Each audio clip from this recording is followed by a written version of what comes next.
Hello, and a very, very pleasant evening, everybody. Ladies and gentlemen, boys and girls, welcome to our inaugural, meaning our very, very first episode of the Raising Winners podcast. Now, in this series, our aim, our goal, our objective is to provide great value to our listeners, to our audience out there, and we intend to do so by inviting guests, esteemed guests, who have themselves gained success in their own fields, and they're going to share with you lots of tips, lots of strategies on how we can actually raise winners.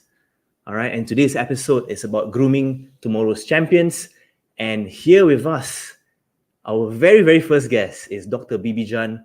Now, Dr. Bibi Jan has more than 42 years experience in the Ministry of Education, MOE, as an educator, as a counsellor.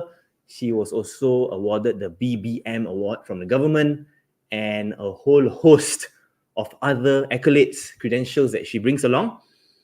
And to top it up, she's also a mom of 6 children and 4 grandkids. So without further ado, let's welcome Dr. Bibi Jan into the stream. Okay, Doctor, how are you today? Hi, good afternoon, good evening, Mr. Irfan. I'm fine, thank you.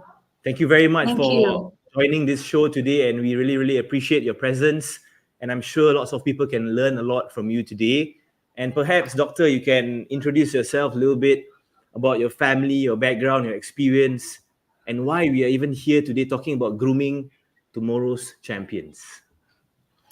Wow. First of all, before I start, Muhammad, Mr. Irfan, I like to give salam to everyone. I think salam in peace to everyone.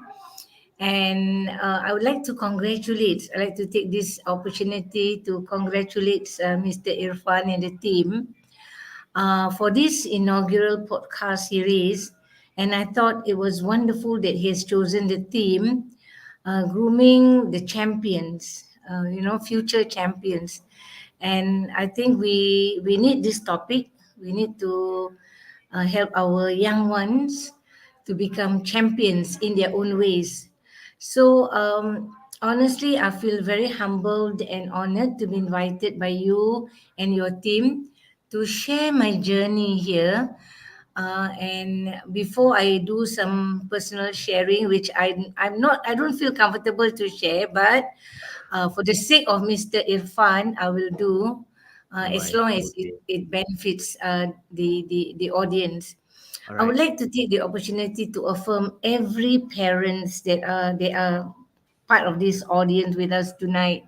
And I thought this affirmation and validation is very important because it speaks volume of your interest, your love for your children, and you want it to be part of this journey, not just the journey of your child, but the journey of you and your family together in helping your child to be champion in their own ways, in their own field, in their own domain of interest. So, having said that, I thought that this idea of validating you, affirming you is very important. I think you're already halfway there. You're already halfway there helping the children. So I'm just like you. I'm no one who is much better than you, but having going through bringing up 6 children and being in the school, so I thought I'll be able to maybe just share my personal journey, and hopefully it will be of use to you. Okay, so Irfan, that is my preamble, just to give the setting. Yes. Really salute to you and the whole team together with your students and their parents. Okay, then with regard to my education, okay, maybe I just share with you why this topic is important, why you stress so much on how to develop resilience. And I think resilience is the very important ingredients, precursor to the development of any human being. So, I received the first 12 years of my education, primary school, secondary school, and pre university, in a vernacular Malay school. those were the days we have Malay stream, Chinese stream, Tamil stream, and of course English stream. This was before the implementation of the national education system. Mhm. So, having said that, what I'm trying to tell you that I'm actually studying English when I went to university at the age of 18. So First you time. can imagine the problems that I have when I have to be with the English educated students. In those were the days we call it. I was the last batch to receive Singapore University degree because after that you have NUS. So I'm so thankful that despite having deficit, because I came from a very humble background. My parents are not highly educated, and being the eldest in the family, I don't have a brother or sister, no uncles and no aunties because my father came from Pakistan, Mhm. and but my mother was the youngest of the family, so I don't have support from both paternal and maternal family. So, but by God's grace and mercy, I managed to pass through my university education of 3 years, and I have to take additional English course Mhm. because I'm not English educated, and I almost on the verge of giving up. So I met one gentleman. I must share this with you. No I hope problem. Go God ahead. bless him. He has passed away. He um, he was um, he was the one who actually sponsored my education when I went to university, and he paid $1,000 per year. So for 3 years of my education, he Mhm. paid 3,000, and he was a childless couple. Both husband and wife do not have any child, so he considered me as his child, and he always give me motivation. So I'm here to share, and he always tell me, he said, Jan, always tell yourself you can do it, you will do it. So I Mhm. said, no, I don't think I can do it because I came from Malay school. I mean, all the excuses, but I persevere, and of course, it's not a roller coaster guide. Sometimes ups and downs, it's just like a roller coaster guide. Mhm. But by mercy of God, I made it, and I specialized in two subjects because those were the days if you want to be a school teacher, you must have two teaching subjects. So I did economics and history, and Mhm. in 1980 I became history and econs teacher, and I just retired 8 months ago. Last year, July the 1st. Amazing. So Amazing. that is my background, my Yeah. journey. So The just ministry. to interject here, Dr. Bibi Jan, you mentioned you majored in two subjects, econs and history, Yes, and that you learned English as a first language only at 18 years old. Am I right to say yes, that? So yes. how did you build up that confidence to learn something in a language that you're not native in, right? And to graduate from university, studying these courses which must have been taught in English, Yes, economics, history. So yes. how do you build that There was confidence? so And much. yeah, go ahead. Yes, sorry, Irfan. There was so much of struggle Mm-hmm. because I couldn't understand the when the lecturer explained. I mean the concept, Mm-hmm. and even when I were to read books, I couldn't understand. So this is where I have to live and breathe. Every time wherever I go, I have to have a dictionary with me. So I pick up English language while at the same time attending courses. So where my friends in the English schools, maybe who those come from the English streams, they can just read through. But for me, I have to read twice, three times, or even four times to Wow. understand that particular article. And sometimes I have to even um, translate one or two terminology terms that I don't understand. So it's really a very difficult journey, Mm-hmm. but I'm glad that I went through it. Yeah. That's really amazing, pathway. Actually, this is something I didn't know about you. that you only picked up English at 18 and had to complete your education then. And worse off, back then there wasn't Google Translate, so to convert languages back then took up some time, I believe. And again, you had to also master a lot of courage and that never give up spirit, which is something we Yes. try and impart to everyone here today, including myself, as a self reminder, of course, to never ever give up, even though you're doing things multiple times, right? That same article, you got to read it 3, 4 times, but you still did it. Yes. It comes with sweat, it comes with tears, it comes with fears, it's come with a mixture of all the emotions. Yes, But yes. I think at the end of the day, you must have purpose in your life. You have a purpose, you have sense of direction, goal, what do you want to be? And I know my parents are uneducated, so I have to be someone who make them feel proud. So honestly, my parents are one of my motivator. I have this inner motivation to do well, to make my parents happy. Fantastic. Well, later we actually have a question on this, on parents' wishes, right? Which we'll get to later. But again, thank you very much for that introduction, about your journey in life, and your journey as a student, how you picked up English, how you actually had to learn history, economics, and all these things. And this despite your upbringing of having little to no guidance, right? And you still managed to pull through. So really thankful for that, and this is really something that is inspiring. Definitely something that will continue to inspire me as well, Dr. Bibi Jan. So thank you very much for this. So I just wanted to move on to grooming champions of tomorrow, right? Recently in one of our classes, right outside the center, I noticed a parent, right, who had a feedback from one of our coaches saying that, hey, your child is not doing the work, right? And the parent pulled out the child, and in front of friends, peers, parent was like, hey, why are you so lazy? At home, so lazy. Over here, also so lazy. So are such comments, right, made in public, even though the parent may have good intentions to correct the child's laziness, procrastination.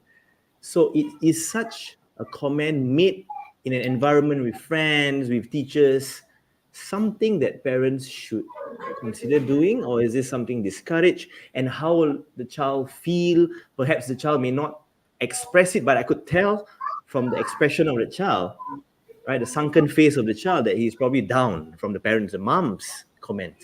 So, what's your take on this? I mean, the intention is maybe the intention is good, as you mentioned earlier. The intention is good to tell the child that, look, my child is a bit on the lazy side, very difficult to push him to do his work, his homework. um, but I think the way, the manner it was communicated, I think the timing, there are few factors, because when we want to communicate things to it could be our spouse, it could be our friends, it could be our co-worker, it could be our child, anyone.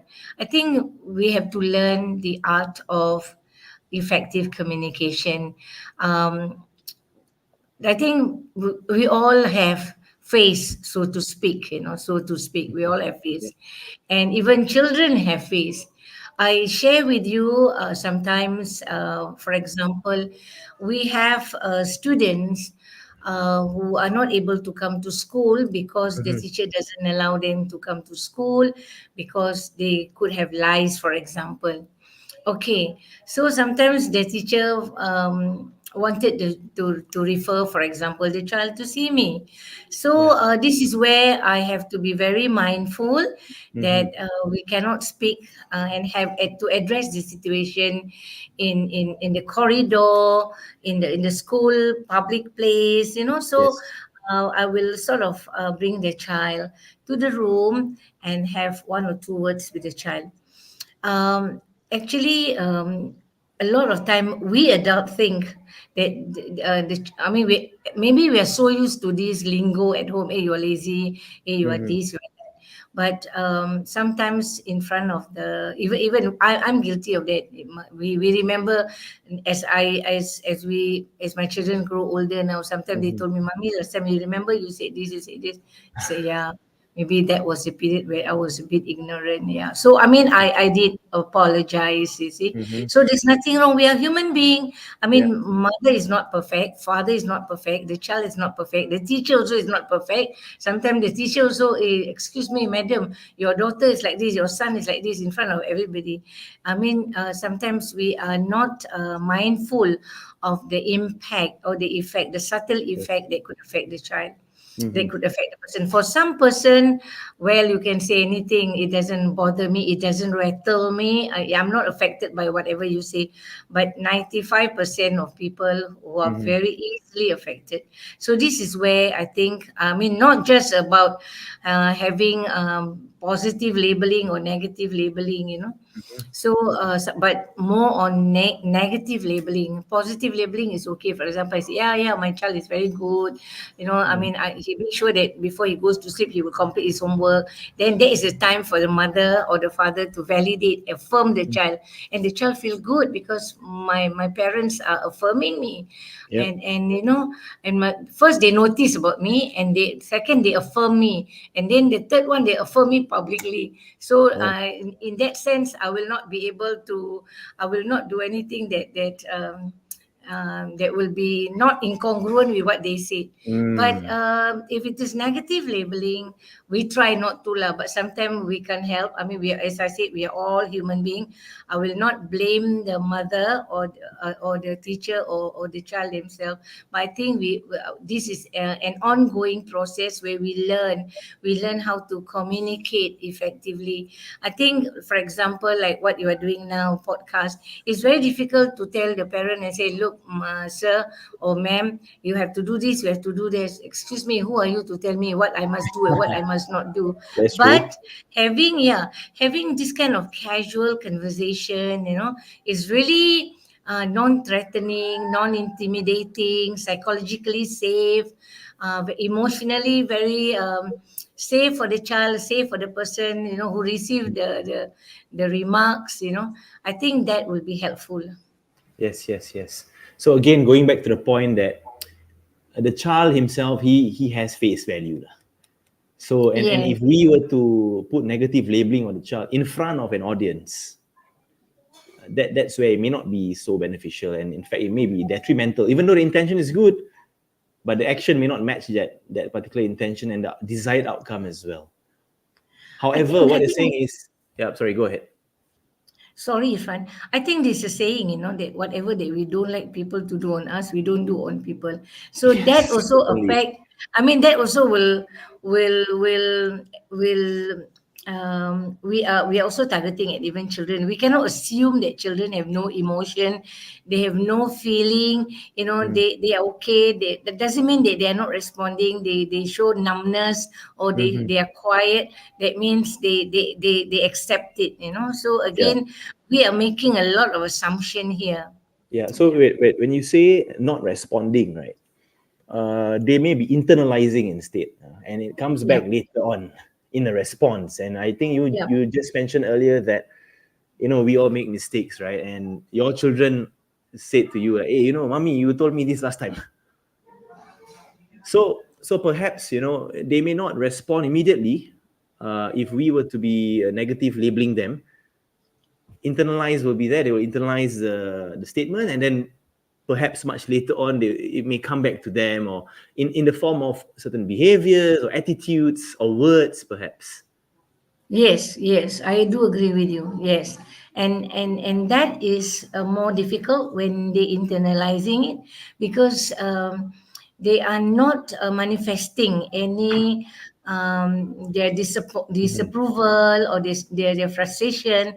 Mhm. They don't let you know. So you thought it's okay, and sometimes when you think it's okay, you keep on bashing. Mhm. So that is you are perpetuating the system, the Mhm. situation here, and that could be. detrimental to the development of the child and its personal growth. Yeah. Definitely, definitely. So again, I mean, as parents, even for me, I'm a young parent, and I'm definitely learning from this. Our words really matter, and not just our words. I mean, the situation that we are communicating these words in can really affect the child for the long, long, long, long run. Because if there is no Psycho- output, it's all inside. Yeah. Psychology says, word can heal and word can kill. Words can make and words can break a person. So doesn't matter whether we're talking about the kind of language that we speak to another person. Hmm. I think that's why we have to be very mindful. We have to think, we have to reflect before we speak, Yeah. especially on important matters that affect the development of the other person. Hmm. Hmm. Thanks for that. Nice sharing. So, which brings me to the next point that I have here actually. Something that is pretty negative lah back then that we used to get from our teachers, parents, and also the uncles at the provision store. So, for example, last time when we do badly in school, my time at least, we get a good scolding in school, right? And when we go home, we tell our parents, "Mommy, look at this result slip. You have to sign on this." Mommy also give us one good one. And then when we go down to the mama shop, the Indian uncle shop, and we tell him, or maybe he asks us, "How's your math?" And we say, "No, no, no, my math is not so good. My math, I failed my math." The uncle also give us one, right? But nowadays, we don't see that chain of repercussions, or perhaps the repercussions is coming in a different form. So the next, thought that I have, I mean, is having a physical kind of punishment, like what we used to have back then at home. My parents, for example, right? It was pretty normal, right? Every household. And when I asked my friends, "You get caning yesterday?" Yes, I did. There's a rotan at home, waiting there at the corner. Nowadays, when I go to houses and all students' houses, there's no such things. So, are these methods really, really effective these days with the Gen Z population that we have? I'm a millennial, so it's pretty different for me back then. But with the Gen Z kids, is this really effective? And as far as I'm aware, in schools they have banned public caning as well, and perhaps they only cane when necessary in a very close setting and stuff like that. So, what's your take on this, Doctor? Well, yes, my generation caning is normal. During my in the 1960s, 1970s, but my children generation, well, if you ask me, I'm being very honest here. I don't want to lie. I have a cane at home, but Oh, it's more scary. deterrence than because I tell myself, what is the purpose of caning? Mm-hmm. Would the cane bring about the change that I want? Mm-hmm. If the cane doesn't bring about the change, in fact, it create backfire, it create a problem, then Mm-hmm. it doesn't serve any purpose. So whatever that we want to do, whether we want to cane, whether we want to have whatever punishment, because I know sometimes some parents um, they have a harsh discipline approach. I mean, yes, we have to discipline, definitely. I mean, Mm-hmm. I'm not going to say we must have gentle parenting, sayang parenting, Mm-hmm. manja parenting, positive parenting, all the words that we can think of, I mean.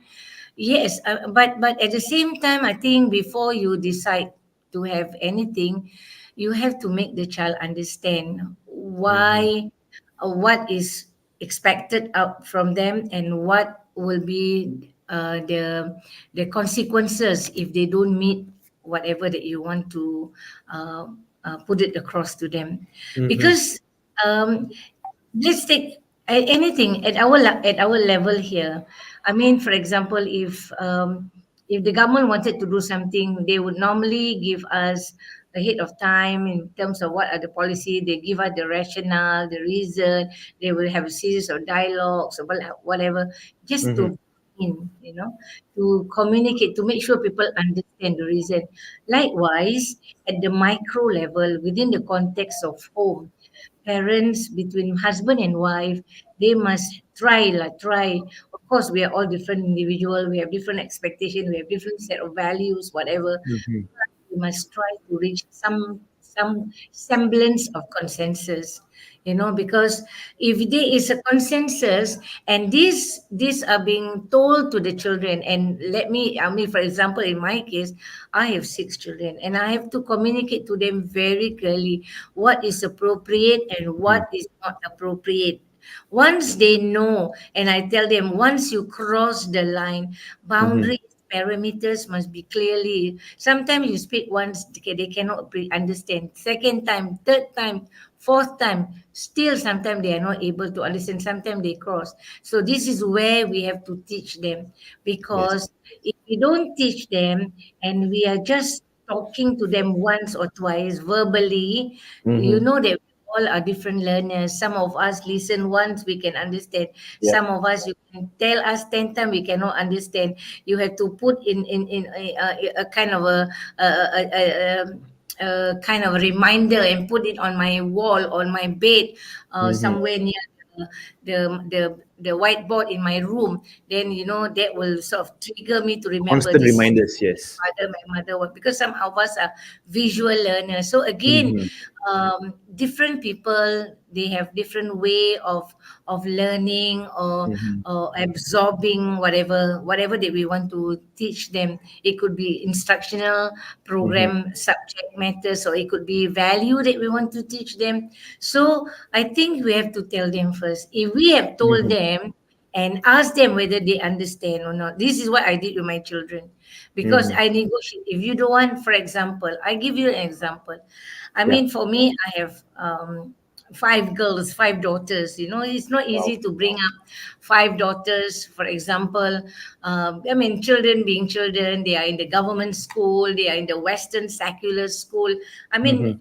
even though I am Western trained, secular, brought up in the secular way, but I'm also being a Muslim. So sometimes I need to teach certain Islamic values, and they challenge me. They challenge me because they studied in school, and they said, "Well, mommy, what is important is not so much."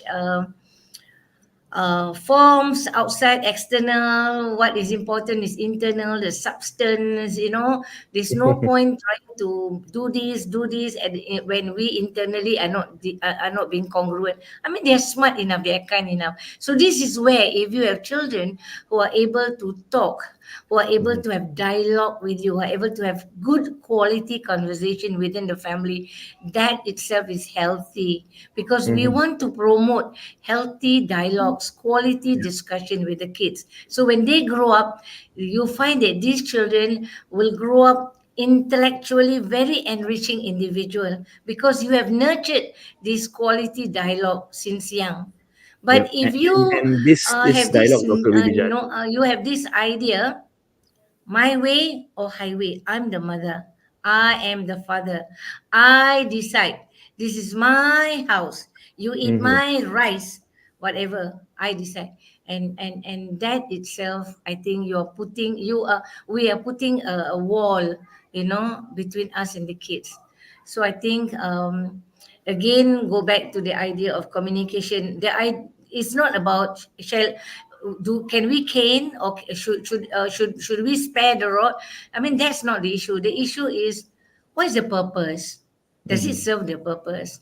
Whether you want to, I know a case of one particular family that I counsel. They don't cane the child, but they make the child, for example, do things like putting the child in the storeroom, in the Oh, dark storeroom, bad. or put the child in the toilet, for example, or I Horrible. mean, just deprive the child of their things that they like to do, like being with their sibling, or playing with their favorite toys, or Uh-huh. having favorite program. So I think this will create internal issues that the child have Mhm. with parents. Yeah. Yeah, I mean, locking the child up in a storeroom, and isolating the child, it's a pretty horrible way as a form of punishment, right? Yeah, but I mean, they are people. I mean, sometimes I don't blame the parents, right now, to be very honest. Mm. During my parents' time, even though we were poor, we don't have much money, but we have many children, multiple children, but life was simple at that time. Mm-hmm. But now the parents with dual income, sometimes with the cost of living is very high. When they try to give the best to their children, in all areas, in all aspect of lives, being education, being experience, being materials. So this is where there are a lot of tensions here. Mm-hmm. Mm-hmm. I see. And also lots of influence nowadays compared to back then where life was way easier, right? With this kind of influences that we have, expectations change and stuff like that. So parents are Yes, juggling lots of things, not just influences for themselves, but also for the child. The child is being yes. influenced in all kinds of ways nowadays.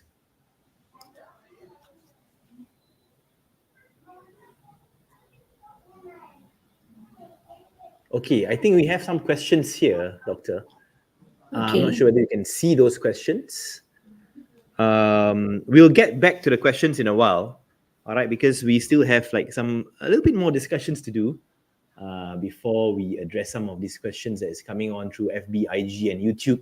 So again, to all our listeners out there, thank you very much. Today we welcome Dr. Bibi Jan in the Grooming Tomorrow's Champion podcast as we talk about navigating the tough times today as a parent.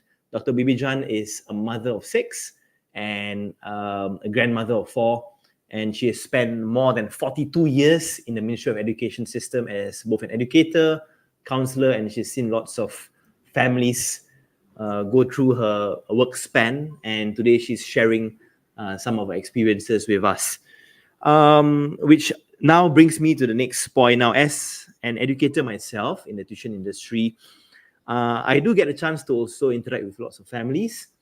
And I just wanted to share this experience of mine, and perhaps we can take it from there.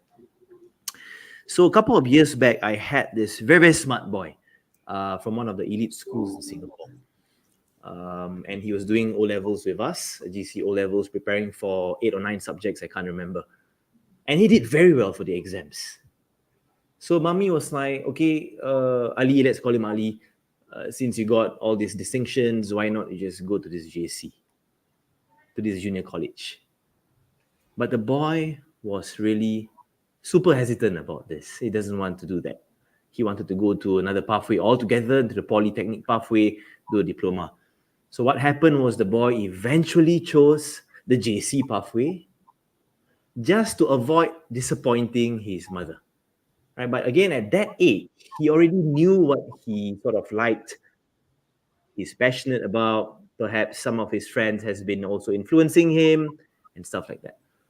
So he went to JC at the end of 2 years. Unfortunately, he didn't do that well for the A levels. Why? Because his heart wasn't there. And due to that, the opportunities that he had after the A levels was really, really limited.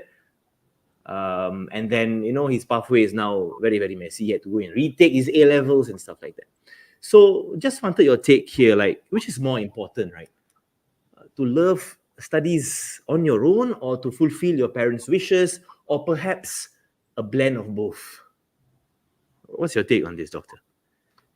Okay, thank you, Irfan. Let me share with you. It remind me a couple of cases that I have managed last few 10, 20 years, where somehow we have this notion in the past 20, Mm, 30 years ago, attending college, reputable college. The yep. first year, the first year colleges are, are very important because it's very prestigious to be in Mm-hmm. those colleges. And of course, somehow, you know, um, parents feel good when the children are in premier colleges, premier Yes, school.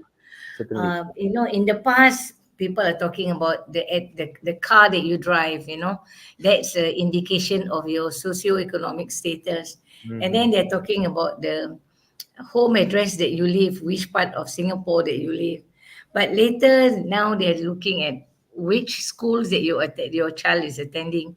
So somehow, some parents, actually, some people, not all, some people associating um, the achievement of the family, the achievement of the individual is linked to the school institution that they attend to. I think this is a myth. The government, I mean, the people in the establishment is trying uh, um, to rectify this kind of misconception, Mhm. because especially for me, I mean, as a teacher plus counselor, we see thousands and thousands of children that come through every year, and every single child, they come from different background, they have interests, different passion, Yep. different talent, so I to me, even my own kids, sometimes I wonder why, how come, they are all brought up by the same parents, they come from the Uh-huh. same genetic pool, and they eat the same food, they go through the same socialization, social conditioning, everything is the same, but why they are all different? Because they are different individuals. So Mhm. um, my sharing here for those of you, I mean, whether I'm talking to parents or I'm talking to the students who are now decided what you want to do, you have to, first of all, you have to make a well-informed decision of what course you want to do, what college you want to, subject you want to specialize, where are you heading, what is your goal, what kind of Mhm. job, because now the job market is, we are living in a very, very volatile world, very, very agile world. We call it VUCA. Mm. We lost her for a while. Okay, listeners. Dr. Bibi Jan got locked out, I think, for a while. I think due to connection issues. Yeah. So again, just to recap what she mentioned about being in a very very volatile situation nowadays, right? And to choose the courses wisely.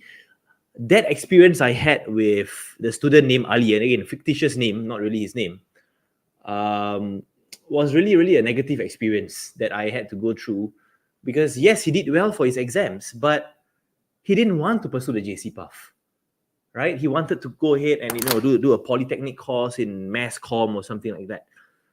But um, parents were of a totally different opinion, right? That he must go to a junior college, right? So, and due to that, he performed miserably, right? Miserably, and options are severely limited. And what doctor is saying is, I really strongly echo her sentiments here, that the job market nowadays is really volatile, right? And one really needs to study his or her passion and intersect it with opportunities, right? So it's not just about passion, passion, passion.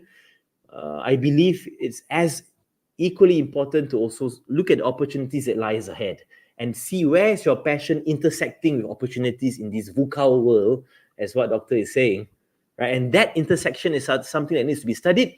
And perhaps if your passion and opportunities meet well, then it's my personal opinion that you should just go for it. Yeah, welcome back, doctor. I think there's a tech issue there. But anyways, Yeah, yeah, yes, we, yes. we are having this. So you Continue, stop at just the VUCA world. Is that even a word? That's yes, something very new to me. okay, VUCAU. Is it? Maybe you can explain a yes. little bit about that. Yes, I like to take the opportunity to share with the parents here, and also reminding myself that we are now, VUCA is an acronym that was coined by the American militaries way back in 1950s, which actually explained the post World War II, during the Cold War period between Russia and America. So they are saying that after World War II, the world is very volatile, and there are a lot of uncertainty, and there is world the politics is very complex now, and then of course the last word is ambiguity. So these are the four characteristics that explain the post World War period, Mm-hmm. 1950s after 1950s. But then from 1950s up to now, 70 years over, you find that VUCA is being seen not just in the political and military development, Mm-hmm. but also in Education. every aspect of human life, in the Yeah. area of education, technology, health, in every Mm-hmm. aspect. So look at our own home, for example, how we Mm-hmm. see, in the 1960s, we don't have a blending machine. Now we have blender. Now we have a robot at home. We have all these new True, smart true. home features. These Yes. are new smart home features. And look at the job now. Previously, we have all the ICA officer that will chop your passport. Now we just have the system that you can just use your book, your passport, to Mm-hmm. scan yourself. They can look at your eye, cornea, whatever. Mm-hmm. So things have changed. So the world of job, have changed as well. We do not know what's next 5 years from now. You Mm-hmm. see, and then suddenly last 2 years we have artificial intelligence coming into the picture. Again, a new development. Yeah, yeah. So it's so fast moving. So this is where I think for O level students, A level Mm-hmm. students, if they are attending your courses, my advice to them is every school have a counselor. Every school, especially secondary school, they even have a career counselor, career officer. So make use of these services, given by the Ministry of Education, Mm-hmm. and learn and chart yourself. Look at your interests, and how you can develop yourself to the fullest, looking at all the opportunities that's around you. Yeah. Mm-hmm. Thank you very much for that. So again, the new word that I've learned today, which is the VUCA, VUCA. Am I right? Yes. Yes. The VUCA word is something that is definitely worth researching. And again, it may not always be wise from this discussion, right? That parents want us to go to this JC, that we should go to that JC, and that parents force us to go there. It may be wise if it is a proper decision made out of observation, study, research to this Yeah. constantly evolving world. Yes. Right? So back then, my time, there wasn't this thing called cybersecurity, for example. But now, cybersecurity is one of the hottest courses in the polytechnics. It's very hard to get in. Irfan, can I ask you what engineering course that you're doing? Yeah. So back then, I was really, really passionate. Again, I followed my passion. Right. Yeah. Yeah. My passion was in chemistry, mathematics, physics. So I ensured that I studied this chemical engineering. 4 years Okay. I spent doing that. But then again, that wasn't really my long term goal, you see. I Yeah. mean, it was my passion, right, to learn these subjects at a more detailed level, but it may not suit my long term goals, Okay. right? Because now The I'm at reason a why, totally yeah, different field. Yes. Yes. Go ahead, the doctor. reason why I asked this question, in the past when I was doing my course in university, we Mm-hmm. are we, we are exposed to chemical engineering, structural engineering, electrical engineering, civil engineering. That's Yes. what we know. But what I learned recently, this this engineering, one of the job that command highest salary now today is prompt engineer. Sorry, what engineer is that? Brown engineer? Prompt prompt Prompt. engineer. Yeah. Okay. How do you spell that? PROMPT. PT, yes. Oh, that's something new for me. Yeah, it's something new. I learned Mm-hmm. something 2 days ago. I attended a course on AI, how to generate generative artificial intelligence, and the trainer told us, he said that if you want to make the most money now, you can earn 20, 30,000 dollars a month, or even $50,000 a month, if you are the best prompt engineer. So we all ask, what is prompt engineer? The one who can prompt the AI to give you the best solution to Wow, whatever this is question that you want to do. okay, This is a something prompt so new. engineer. Yeah, Yeah, yeah, yeah. something new. In fact, I just googled this. Yeah, so basically, new discipline for developing optimizing prompts to efficiently use language models, including AI. Yes. something You very see? new. So yeah, again, like this was I studied in uni just a matter of about what 10 years ago, and things have changed so much, right? Cybersecurity has come in, AI, and also again, us parents, we may be at the risk of being stuck in that mindset 20 years ago, which may not be very relevant for our kids nowadays. Yeah, so this kind of changes really helps. And when we go for courses in future, and when our child goes for courses in future, that this long-term plan is also in our minds, right? Like what doctor is sharing, something so new, like an engineering field that I've not heard about it at all. Yeah. Okay. So thank you very much for that, doctor. Really insightful sharing there. That definitely, parents' wishes are important, but what's also important is to consider what's in store for the next 5 to 10 years. Whether going to Raffles JC or the top three JCs is really something useful for your child. If yes, go ahead. If no, then what are the other options? And if no, is it really because of parents' own wishes that we want them to go there and force them to go there, and eventually at the end of 2 years they don't come out as a productive student? Yeah, so considerations like this are pretty much important these days. One, Thank you very one much, more, doctor. one Yes, more yeah, I like go to ahead. share, Irfan. Yeah. Yep. Sometimes, I mean, is I also heard because I counsel family. I do a lot of family therapy and family counseling. I also heard situation where parents actually wanted to be a doctor, but somehow they don't have the means or they don't have the opportunity. And so they would like, for example, this is just hypothetical, I just give an example, and Yeah. they want the children to be doctor. And which the children doesn't want to do medicine, the children want to other things, for example. So this is one example where um, if I cannot fulfill my dreams, I would like my children to fulfill my dreams. Yes. Yeah. So this is another side of the coin. But of course, it's nothing wrong. I mean, it's good. I cannot be a dream. I cannot be a doctor. But if you have if you Vision. that you are strong in science, you Mm-hmm. are studying triple science, and why Mm-hmm. don't you want to be a doctor? But maybe like what you said, this child wanted to be cybersecurity, want to be the, Excuse me. uh, you know. So That's it. this is something that we must also understand.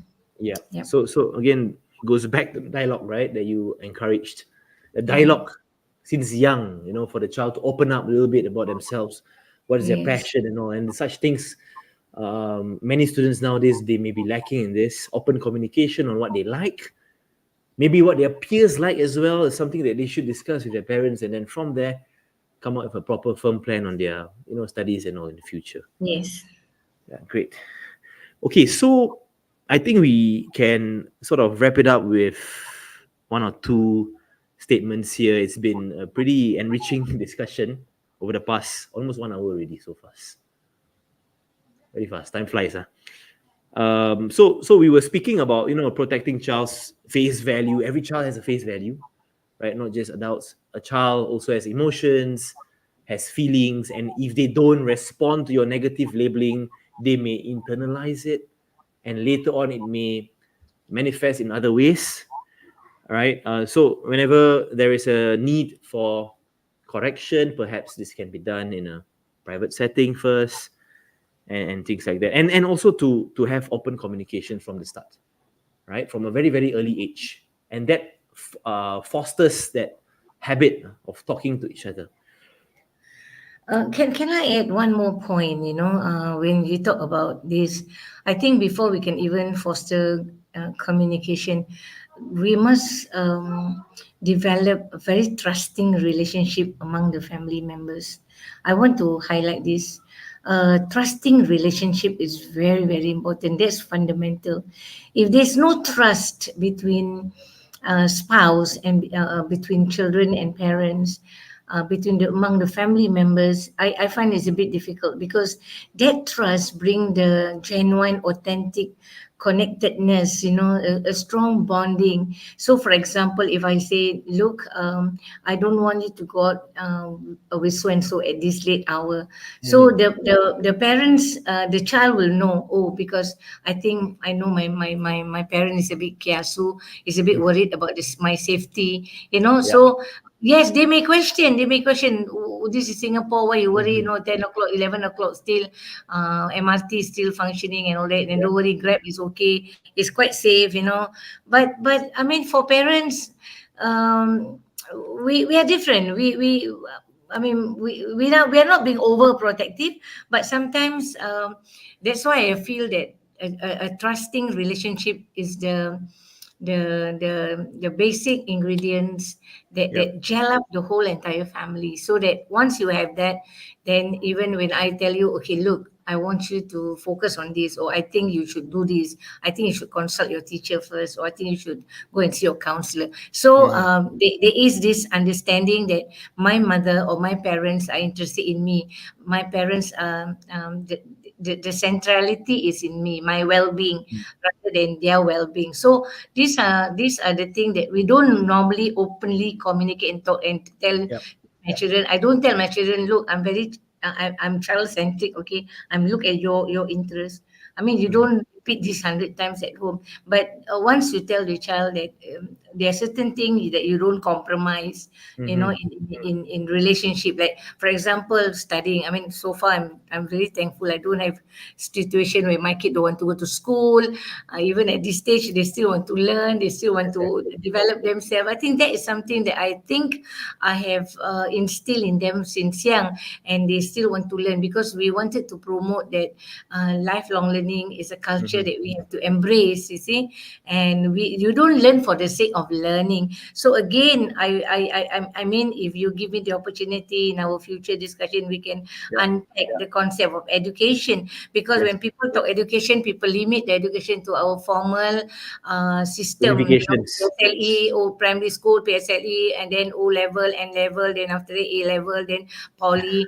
So we're talking about that, but learning is beyond that. Yes. Learning is not just an acquisition of knowledge, but learning is about having the skill, the competency, the value, the virtues, the Mm-hmm. habit formation, the kind of Mm-hmm. mental models that we develop.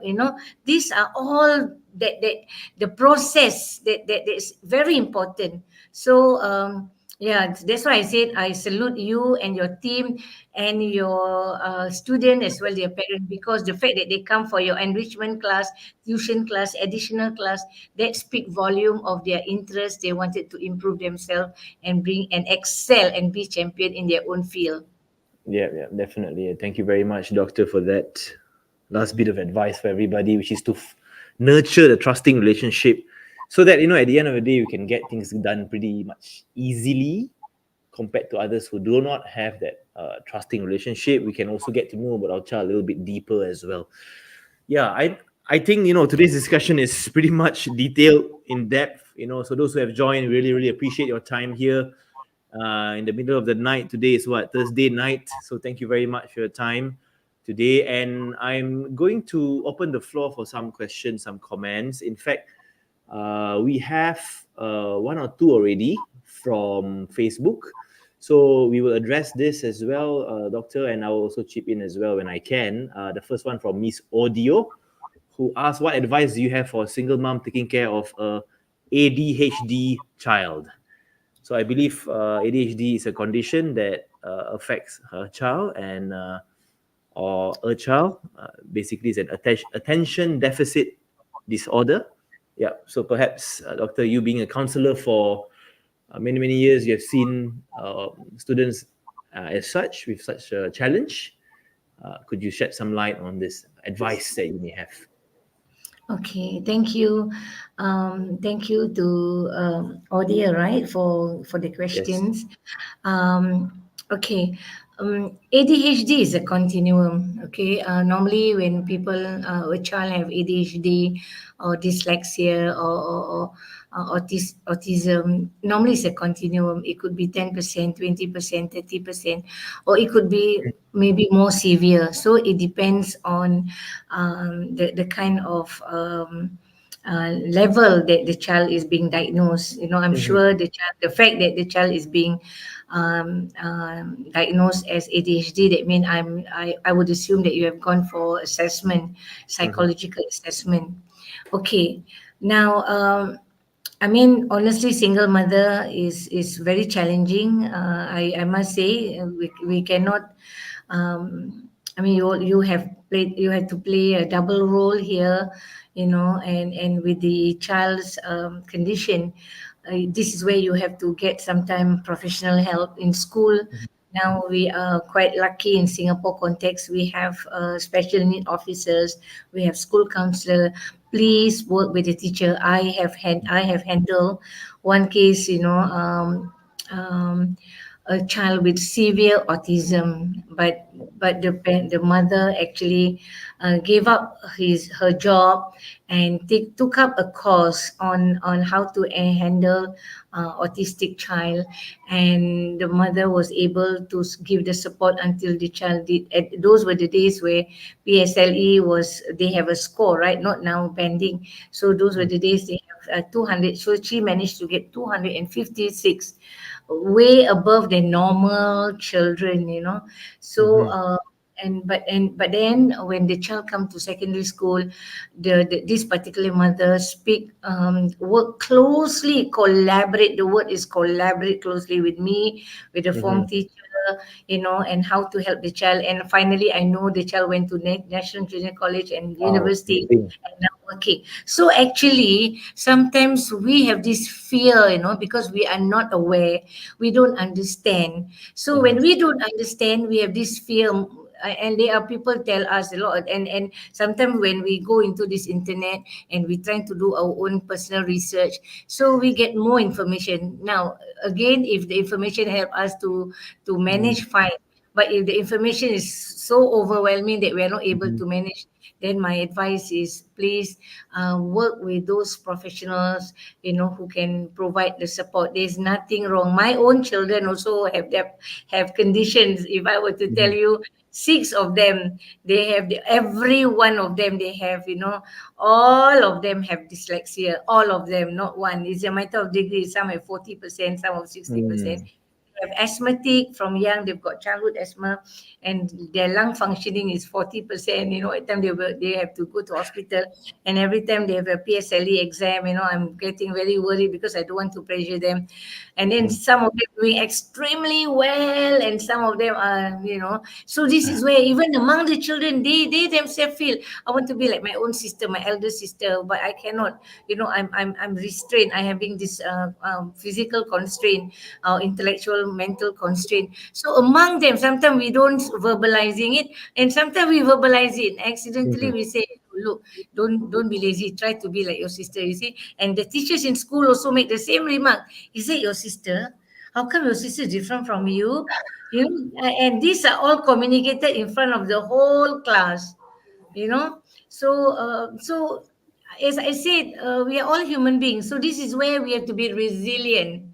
We have to Yes. train the children to be resilient. They cannot be a generation of strawberry generation. Strawberry. Yeah. So beautiful outside, look so fresh, look so Mm-hmm. lovely, but they are easily bruised. We do not want them. So this is where we have to teach our children to be to be strong, mentally, and that doesn't matter. People can say anything they want. At the end of the day, it's our life. Yep. So yeah. So don't worry, Odia. I can tell you, your love, the nurturing that you give, the support that you give, the collaboration that you give, the fact that you send your son to Irfan and all that. That Yep. is the whole value that you are giving to your kids, and I'm sure it's a matter of time your kid will grow up. What they need is lots of love, tender loving care. I think a lot of time we don't speak about TLC.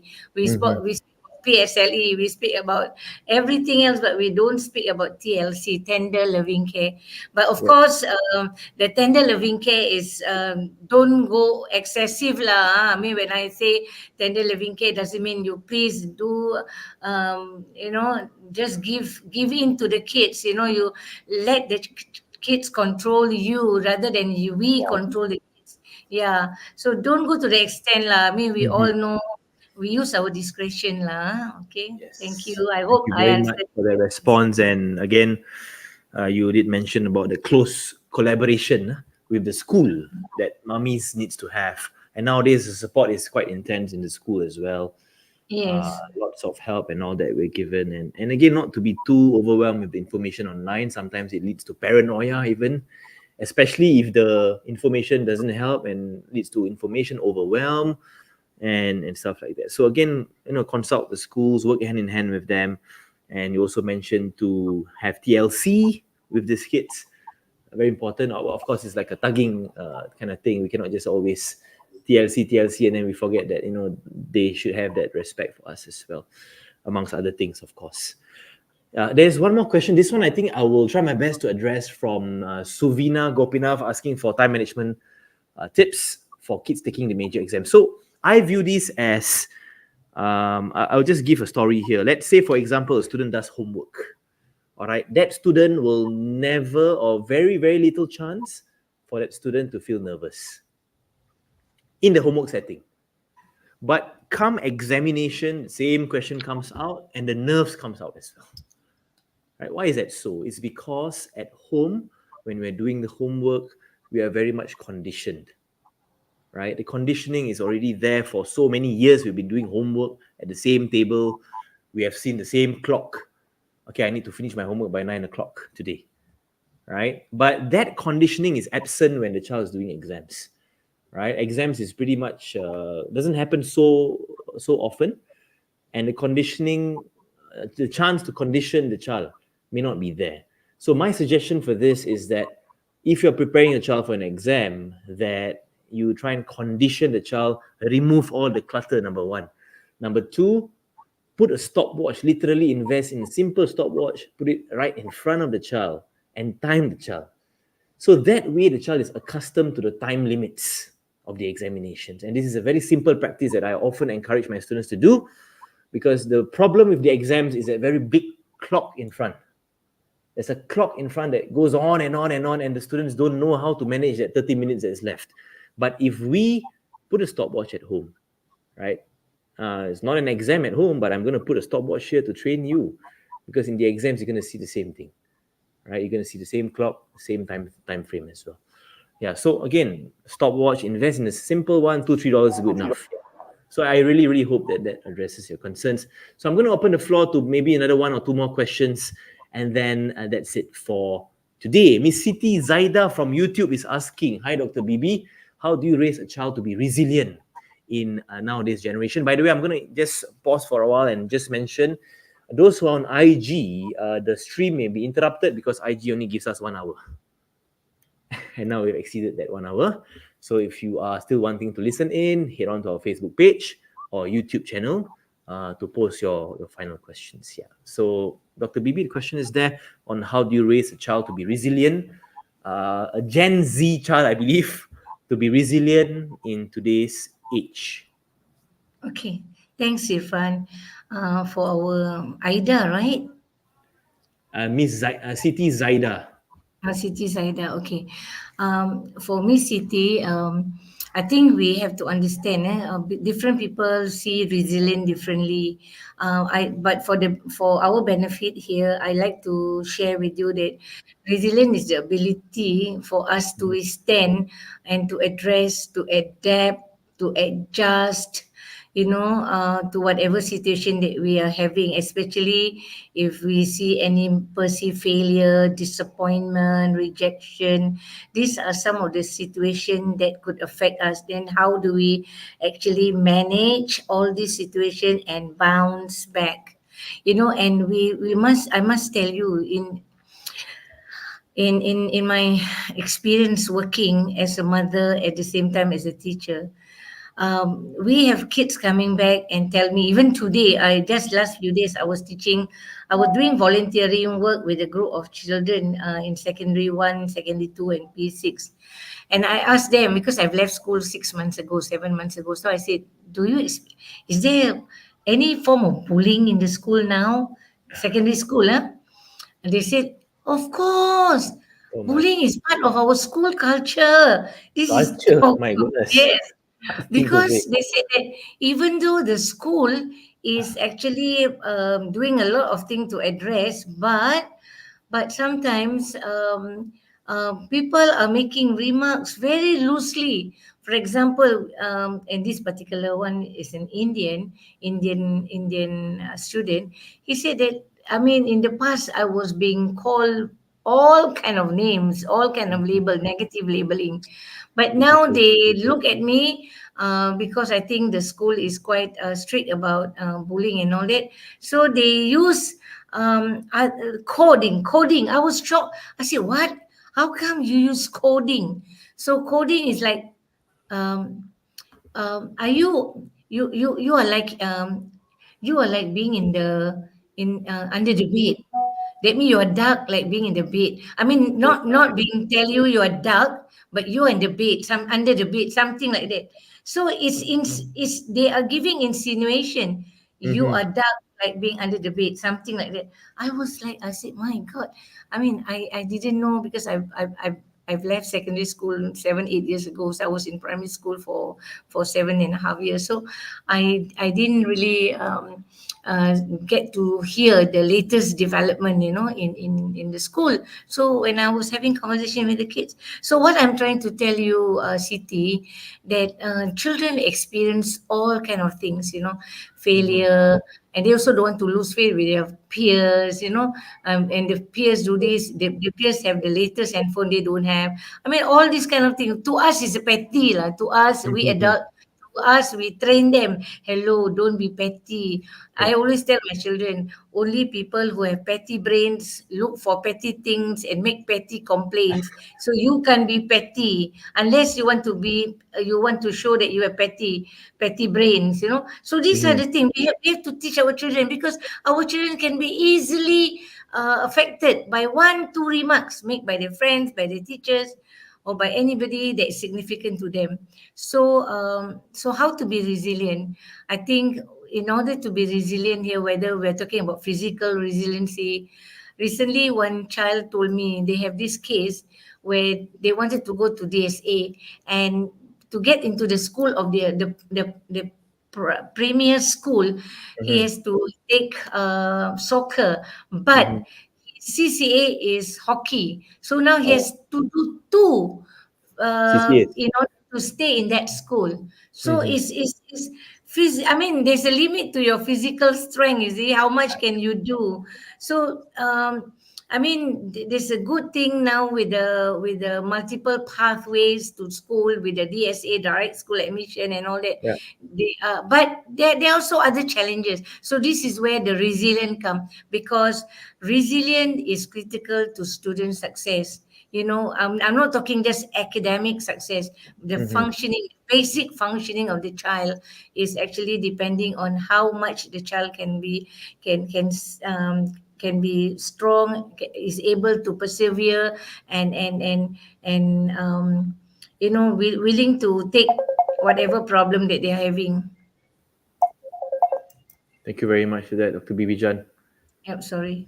Really insightful response there to the importance of even having a physical resilience. Yeah. So we're gonna open the floor for I think one last question, and then we'll have to call it a night for now. So is there any more one last question before we wrap up the session today? Okay, doesn't look like it. Okay, I think I'll just like to once again thank Dr. Bibi Jan for your time today, for this very insightful sharing from your past experiences to all our audience today on all the platforms, Facebook, Instagram, and YouTube. And for those who joined, thank you very much for your time, where we actually discuss about grooming champions of tomorrow. We actually discuss whether calling your child lazy in front of people is something useful, effective. We discuss about caning, whether it's effective these days, and the importance of having a dialogue, especially if you're deciding on your child's future pathway. A dialogue is very, very important to nurture from young, so that when it comes to that decision making point, at least you are ready to make the right decision for your child. Again, as parents, sometimes we have our own wishes for our children, but it's pretty much important to also bear in mind the future is rapidly changing in this what doctor was mentioning, a VUCA world. And she also gave me a very new engineering term which I have no idea about. I just googled it. It's called prompt engineering. So parents, you can google that after this. Prompt engineering has to do with coding and stuff. Yeah, I mean, even the courses available for us has changed. It's no longer just the chemical, civil, mechanical. Now there's many others out there. And doctor also shared about building the trusting relationship with our children. Why is trust so important? So that if, for example, you're trying to advise your child, he or she is going to appreciate the advice a little bit more because of the trust that you have fostered with your children. So I'll just leave it to Doctor. Perhaps you have one or two last statements, ending off statements, and then that's it for the podcast today. Doctor, do you have any other things that you want to perhaps lay out to the audience out there? I think I would like to conclude by saying that the definition of education now have changed. I mean, for nowadays, people are more holistic in their approach. We are not just focusing on basic literacy of reading, writing, arithmetic, but now people are talking about cultural literacy, digital literacy, moral literacy, self literacy, knowing myself, understanding myself, what are my strengths, because if you now people are moving from one world to the other corner of the world, so we're talking about global literacy now. So we cannot limit the knowledge, to just basic core subject that the school is offering. We are very blessed because in Singapore, the government is putting a lot of effort on human resource development, and this human resource development is our intellectual capital for individual as well as for the family and for the community and for the nation. But having said that, intellectual capital alone is not enough. We need social capital. This is where the society, the family all come together. So the service provider that provide tuition, this is social capital. The fact that we are having this conversation tonight using IG, using multiple platform, it also explain about the social capital, and we are also using technological capital. You see, so you can see the different aspect of capital that we have to use, because if we are not using, we are not capitalizing, we are not optimizing all these resources. I mean, sometimes we go to some country, they don't have access to wi-fi, and here in Singapore, alhamdulillah, thank God, we have all the facilities. We Yes. look at some parts of the world, they don't even have basic needs, Yes. food, water to drink. I mean, here we have everything. So Mm-hmm. I like to suggest that as mother myself, I want to develop a community of with a community that flourish, who has intellectual capital, social capital, technological capital, and even spiritual capital, because we cannot be so successful making tons of money and become so rich in physical sense, material sense, but we are Mm-hmm. poor in humanity, we are poor in value. So let's ensure that our children development is not lopsided, it's a very balanced and holistic development. That's Mm-hmm. all. Good night, have a Thank you blessed. very much, Dr. Bibi Jan. And again, thank you very much to all listeners out there who have joined this very first episode of the Raising Winners podcast, where we speak about the grooming champions of tomorrow. And I really hope that this session was beneficial for everyone. And again, we thank all of you for spending your night here with us, and that at least you get away with some golden nuggets. Just one small thing is good enough for today's sharing. So yeah, once again, thank you very much, everybody. Thank you, Dr. Bibi Jan. Have a good night. Before you go, since Yes. this is our collaboration between your maths tuition company and also the company that I'm doing, I like to get feedback Yes. from everyone, especially our audience, our students. What else can we do to have this vision of helping our parents, our family. It Yes. doesn't matter whether they are intact family, single parent family, and whether they are normal kids or special need kids or Mm-hmm. genius kid, whatever. Let's put together and build these resources together for the benefit of our children, for the Yes. future champions that we want to nurture. Yep. So again, Dr. Bibi Jan is now on the mission as well, as a founder of BTC, believing, transforming, and Contributing. contributing. Yes. So believing, transforming, contributing. So BTC, which is an enterprise that she started now as a consultancy to help in this positive causes for our community. So if you guys have any feedback, you can always let us know, and we will discuss with Dr. Bibi Jan as well how you want her to actually contribute with her enterprise now to help people out there who are probably in need of more inspiration, of more insights into upbringing the next generation of leaders. So as you can see there, BTC believing, transforming, and also contributing. The founder of BTC, Dr. Bibi Jan, thank you very much for your time again. Thank you, And Irfan. really hope to have you again in this podcast. Take care, everybody. Thank you and have a good night. Bye-bye. Thank you to all the wonderful audience. Yes. Thank you. Thank you, doctor. Thank you, Thank everyone. you. Bye-bye. Good night. Peace. Yeah. All right.